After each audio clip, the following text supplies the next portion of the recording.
Kasaragod medical കോളേജിലെ nursing വിദ്യാർത്ഥികൾ നടത്തുന്ന അനിശ്ചിതകാല രാപ്പകൽ സമരം തുടരുകയാണ്. ഹോസ്റ്റൽ സൗകര്യം ഒരുക്കണമെന്ന് ആവശ്യപ്പെട്ടുകൊണ്ടാണ് ഇവരുടെ പ്രതിഷേധം.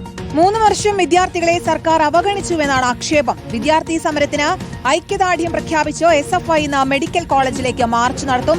ഷഹദ് റഹ്മാൻ നൽകും വിശദാംശങ്ങൾ. ഷഹദ്, പഠന സൗകര്യങ്ങൾ ഒരുക്കണം, അതുപോലെ ഹോസ്റ്റൽ സൗകര്യം ഒരുക്കണം എന്ന ആവശ്യങ്ങൾ ഉന്നയിച്ചാണ് ഇപ്പോൾ വിദ്യാർത്ഥികളുടെ പ്രതിഷേധം. ഇന്ന് SFI മാർച്ചുണ്ട്. അത് എപ്പോഴാണ്? ഇവരുമായി വിദ്യാർത്ഥികളുമായി ചർച്ചയ്ക്ക് അധികൃതർ തയ്യാറായിട്ടുണ്ടോ?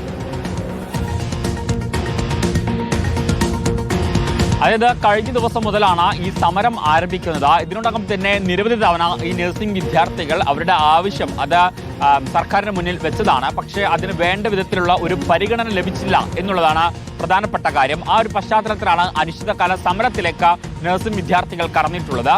ഇപ്പോൾ SFI ഉൾപ്പെടെയുള്ള സംഘടനകൾ ഈ സമരത്തിന് ഐക്യദാർഢ്യം പ്രഖ്യാപിച്ചുകൊണ്ട് ഇപ്പോൾ രംഗത്ത് വരുന്നു എന്നുള്ളതാണ് പ്രധാനപ്പെട്ട കാര്യം. പക്ഷേ കഴിഞ്ഞ 3 വർഷക്കാലമായി ഈ വിദ്യാർത്ഥികൾ ഈ വിഷയം അവതരിപ്പിക്കുന്നുണ്ട്. നമുക്കറിയാം, സർക്കാർ കഴിഞ്ഞ തവണ LDF സർക്കാർ ആയിരുന്നു. ആ ഘട്ടം മുതൽ ഈ വിഷയം അവതരിപ്പിക്കുന്നുണ്ട്. പക്ഷേ അന്ന് ഈ വിഷയത്തിന് വേണ്ട വിധത്തിൽ ഒരു ഗൗരവം ലഭിച്ചില്ല. ഇപ്പോൾ ഈ സർക്കാർ വന്നു. എന്തായാലും ഈ വിഷയം അടിയന്തരമായി ചർച്ച ചെയ്യണമെന്നും ഈ വിഷയത്തിന് ഒരു പരിഹാരം കാണണം എന്നുള്ളതാണ് വിദ്യാർത്ഥികളുടെ ആവശ്യം. ഇന്ന് 11 മണിയോടുകൂടി തന്നെ ആയിരിക്കും SFIയുടെ മാർച്ച് എന്നുള്ളതാണ് മനസ്സിലാക്കാൻ സാധിക്കുകയും ചെയ്യുന്നത്.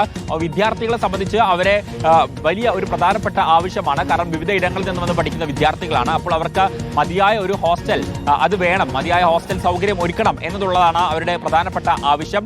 എന്തായാലും ഈ വിഷയം ഉന്നയിച്ചുകൊണ്ട് അനിശ്ചിതകാല സമരം തുടരുകയാണ്. ഇന്ന് SFI ഉൾപ്പെടെയുള്ള സംഘടനകളുടെ നേതൃത്വത്തിൽ ഇന്ന് അവിടെ പ്രതിഷേധം നടക്കും. വിഷയം ഉടൻ തന്നെ ചർച്ച ചെയ്ത് ഇതിനൊരു പരിഹാരം കാണണം എന്നുള്ളതാണ് വിദ്യാർത്ഥികളുടെ ആവശ്യം. ശരി, ഷഹദ് റഹ്മാനാണ് വിശദാംശങ്ങൾ നൽകിയത്.